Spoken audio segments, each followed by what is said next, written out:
It's that time of year many people dread. Actually, many people are probably also excited. The end of your lease, or you may be considering buying a home. Here to explain some of the do's and don'ts of house hunting or apartment searching is Eleanor Strugo from Douglas Elliman. Welcome. Hi, nice to be here. So thank you for being here. Talk a little bit off the top, just what are some of the biggest trends you're seeing right now this year? So the biggest trend this year is what we're calling the Uber effect, which is that the golden rule of New York City real estate, which was location is everything, is just not as significant because you don't need to be as close to the subway anymore. There are alternative ways to get to work. So apps like Uber, Lyft, Via, Get literally allow you the opportunity to ride share in the morning for just a little bit more than what you'd otherwise pay for public transportation. So that opens up several other neighborhoods. Basically, neighborhood boundaries have expanded, and so fringe neighborhoods are really up and coming right now. And we're going to talk about that in just a minute, but first I want to start with, because we have several tips on do's when you're looking for a place. The first one is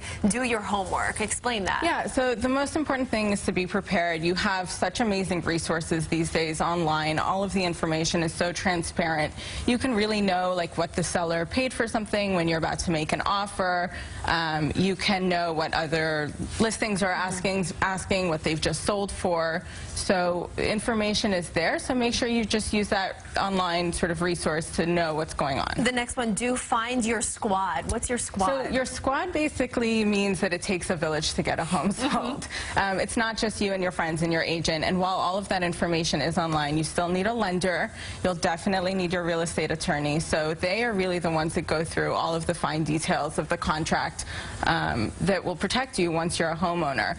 Your lender is the one who sets your parameters. So you really want to talk to them at the beginning of the search and not wait until you're already in the process and have found a home. And you need to find people who are trustworthy. Yes, obviously. And you want to make sure that actually they're all working together. An added bonus is that when you make an offer, a seller will perceive your offer to be a lot stronger if you present your offer with your lender information and attorney information attached. Okay, so quickly get your priorities straight and do pre-search sleuthing. Explain what those are. Okay, so priorities is basically the ability to differentiate between a need and a want. Oftentimes you're buying a home with a spouse or a family member, parents, and so just make sure that everyone's priorities are on the table. If you need to make an Excel spreadsheet or a list and sort of differentiate between what is a want and a preference and what is a must-have, a deal breaker, sometimes we call them non-negotiables, then do that. And then the sleuthing. And the sleuthing, that just means, you know, explore. Window shop.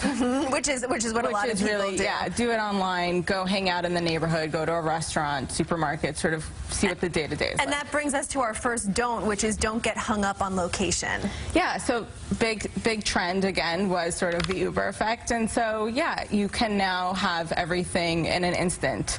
So many apps are promising things in under an hour. You don't hear people wanting to live somewhere where they can hail a cab anymore because they don't necessarily need to. So know that instant gratification is possible, especially with all of the apps these days. Don't focus on cosmetic finishes. That's something we see when people walk into a house. This is a big one. I get it. You walk into a home, you see how someone has decorated and lived, and you sort of get caught up in that. But really you want to focus on the things that you can't change. So in New York City, that's the facade of the building, the views, the windows, ceiling heights. Things like that. Yeah. Don't let too many people weigh in, and don't stress. Again, a lot of people can sort of join you for the tour and want to give you their advice as to what you should or shouldn't buy, but this is, for many people, the biggest purchase decision of their lives, and it's very personal. What are some of the biggest neighborhoods that you're seeing that are up and coming right now? So the biggest one really is the East Village in Alphabet City. Again, a neighborhood that sort of had lower rents and lower sales prices due to the fact that the subway was so far west, and you'd literally have to walk 5 avenues to get to a subway.